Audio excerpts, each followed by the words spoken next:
Boom! Mikel Arteta just went ice cold on a Manchester United legend, and the title race just hit a massive 91.4% probability. Welcome back to your ultimate Arsenal news update.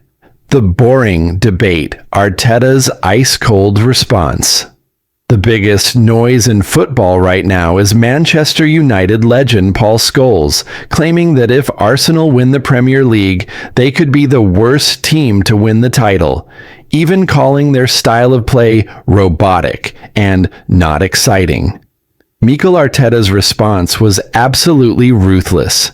When asked about it, he simply said, "Good, thank you very much," before noting that across Europe, Arsenal are actually regarded as the most exciting team with the most goals and clean sheets.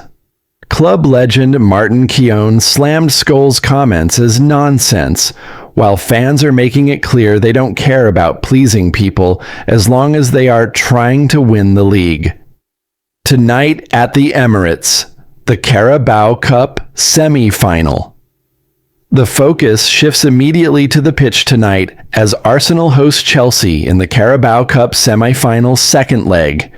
The Gunners hold a narrow 3-2 aggregate lead following a dramatic first leg at Stamford Bridge where Victor Gyökeres and Martin Zubimendi both found the net. Arteta is desperate to break a personal record of 4 consecutive two-legged semi-final defeats and reach the club's first League Cup final since 2018.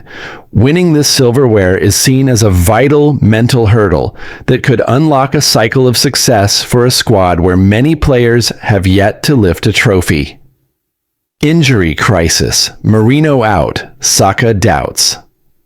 The build-up to tonight has been hit by a major injury blow for summer signing Mikel Merino. The midfielder suffered a rare foot fracture during the Manchester United clash and requires surgery, which is expected to keep him out for an extended period, potentially until the end of the season. Adding to the stress, Bukayo Saka is a major doubt for tonight after feeling a niggle in his hip during the warm-up against Leeds. Arteta has confirmed Saka felt better recently, but faces a late fitness test to determine if he can feature. Transfer deadline bombshells and new faces. The January window has officially slammed shut with some massive movements. Arsenal have formally introduced Julian Alvarez as a club record signing, with the Argentine forward declaring he came to London to lift trophies. The club also confirmed a shock deal for 18-year-old Scottish striker Evan Mooney from St Mirren for an initial fee of £400,000. However, rumors of a late move for Newcastle's Sandro Tonali were officially dismissed by sources at St James's Park as complete nonsense, with the Magpies refusing to sell their cornerstone player. In terms of outgoings, Oleksandr Zinchenko has joined Ajax on a permanent deal, and young star Ethan Nwaneri has headed to Marseille on loan. The title race, 91.4%. Arsenal are currently the talk of Europe after a 3-1 victory away at Inter Milan, a result that secured their perfect Champions League record and confirmed a place in the last 16. The mood around the club is described as having a special harmony and energy that legends are starting to notice. Wayne Rooney, who watched the performance, remarked that Mikel Arteta has a scary aura and focus right now, noting that the team's togetherness is a major difference this season. Perhaps the biggest shock comes from Chelsea legend Marcel Desailly, who issued a public apology to William Saliba.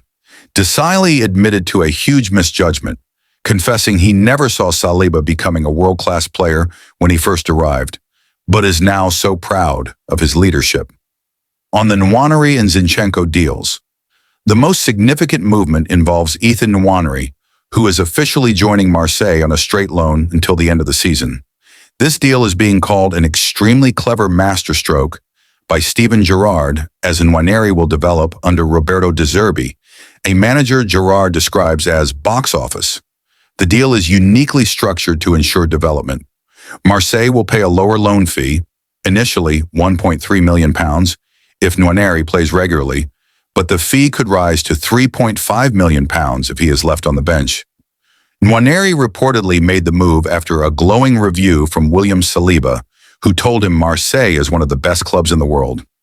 Meanwhile, Oleksandr Zinchenko is ending his Arsenal chapter, with his loan to Nottingham Forest evolving into a permanent transfer to Ajax for a modest fee.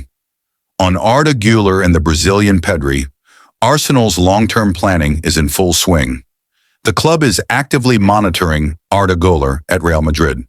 Dubbed the Turkish Messi, Güler is seen as a successor to the creativity of Mesut Ozil, and while a summer move is more likely, the Gunners are watching closely following Xabi Alonso's departure from Madrid. In Brazil, Arsenal have reportedly made direct contact with Corinthians for 20-year-old midfielder Breno Bidon. Dubbed the Brazilian Pedri for his technical maturity, he is available for roughly £21 million. Additionally, the club is tracking Real Madrid's 19-year-old defender, Victor Valdepenas, who possesses a £44 million release clause. The rebirth of Gabriel Jesus. The debate over who should lead the line has been reignited after the San Siro clash. Gabriel Jesus reminded everyone of his quality with a clinical brace. Jesus admitted that scoring in that stadium after 11 months of injury struggles was like a tease on my eyes. He stated that while everyone wants to start, he is a respectful guy who understands the squad rotation. However, Victor Gyökeres continues to prove his value, coming off the bench to score an absolute banger for Arsenal's third goal. In a sign of the squad's harmony, Jesus emphasized how happy he was for Gyökeres, noting that a striker without a goal is always difficult. Arteta now faces a selection headache. The clinical instinct of Jesus versus the tactical presence of Gyökeres, who has started 20 games this season with the team winning 18 of them. Lastly, eyes now turn to Sunday's war at the Emirates against Manchester United. This is a personal revenge mission for Arteta, who faces Michael Carrick, the man who beat him in 2021 and cost Arsenal a Champions League spot. Team news update, the big returns, Bukayo Saka, Martin Odegaard, and Declan Rice are all back in training and expected to be available. Injury watch, Ricardo Calafiori, Piero Hincapié, and Max Daumann remain sidelined. Hincapié is close to a return, but is currently doing soft training to see how he reacts to increased intensity. Tactical debate. There is a question over whether to keep the magnificent Miles Lewis-Skelly at left back or move Jurrien Timber there to handle United's pace on the wings. The final verdict, Arsenal sits 6 points clear at the top of the table. Legend Alan Smith predicts the Gunners will extend this lead to 7 or 8 points by the end of February as Manchester City continues to look vulnerable.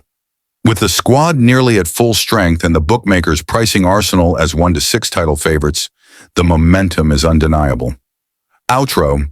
Is this finally our year? Drop your score predictions for the United game in the comments, smash that like button and subscribe for daily updates. Come on, you Gunners!